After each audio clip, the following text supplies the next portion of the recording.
विधानसभा में ले आई तब भी आपको लड़ाई लड़। सबसे पहला बात, तुम कौन क्लास में है? छठा में। तुम पढ़ाई इसलिए न कर रहा है बाबू की बड़ा होकर अगर नौकरी करेगा। तो 1932 का खतियान का मतलब है कि उसके आधार पर एक नियोजन नीति बनेगा। नियोजन नीति का मतलब जिससे नौकरी में कम भरता है ना, उसी को नियोजन कहते हैं। तो नियोजन एक पॉलिसी बनता है। यदि 1932 का खतियान के लिए लोग नहीं लड़ते हैं और उसके आधार पर अगर नीति नहीं बनता है तो तुम यहाँ पढ़ेगा, छठा के बाद 10 जाएगा, 10 के बाद तुम 12 जाएगा, और जब तुम बड़ा होगा और जब तुम नौकरी का फॉर्म भरेगा तो पता चलेगा तुम्हारे साथ साथ बिहार, यूपी, बंगाल का लड़का लोग यहाँ फॉर्म भरा है। तो उससे क्या होगा, उन लोग थोड़ा तुमसे तेज भी है क्योंकि हम लोग झारखंड के लोग हैं, और साथ ही तेज हैं या नहीं है वो बाहर के लोग हैं, तो तुम्हारी नौकरी को बाहर के लोगों को दे दिया जाएगा। जबकि नौकरी किसकी थी? तुम्हारी थी, क्योंकि तुम झारखंड के हो, नौकरी झारखंड में है, तो नौकरी झारखंडी की है ना, तो तुम्हारी नौकरी बाहर के लोगों को बांट देगा। इसीलिए हम लड़ाई लड़ रहे हैं, ताकि क्या होगा, उसी के आधार पर एक नीति बनेगी। उससे क्या होगा, जो बाहर के लोग लड़के हैं वो छट जाएंगे, उनका अपना घर है, अपना राज्य है। उससे क्या होगा, तुम आज 6 कर रहे हो, लेकिन 10 करोगे, लेकिन 12 करोगे, और जब फॉर्म भरोगे तो तुम्हारा नौकरी बनने का चांसेस बढ़ेगा।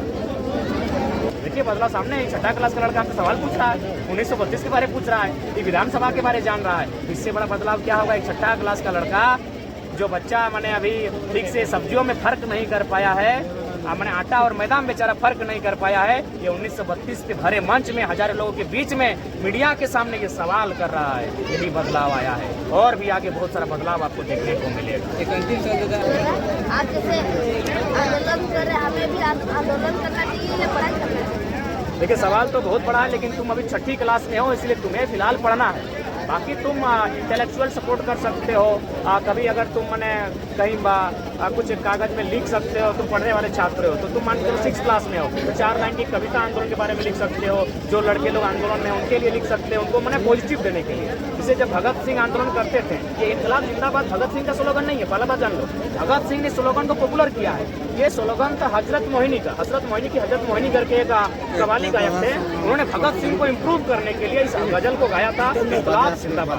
फाइनली ये भगत सिंह का नारा बना। ठीक उसी प्रकार तुम 6 क्लास में तुम पढ़ो, लेकिन हाँ तुम 2-4 कविताएं अगर लिख सकते हो तो लिखो, और उसके माध्यम से तुम घर में पढ़कर अपनी पढ़ाई को कर तो कविताओं के माध्यम से बोलकर तुम सपोर्ट कर सकते हो। बाकी तुम्हें अभी 6 क्लास में तुम अच्छे से पढ़ाई करो।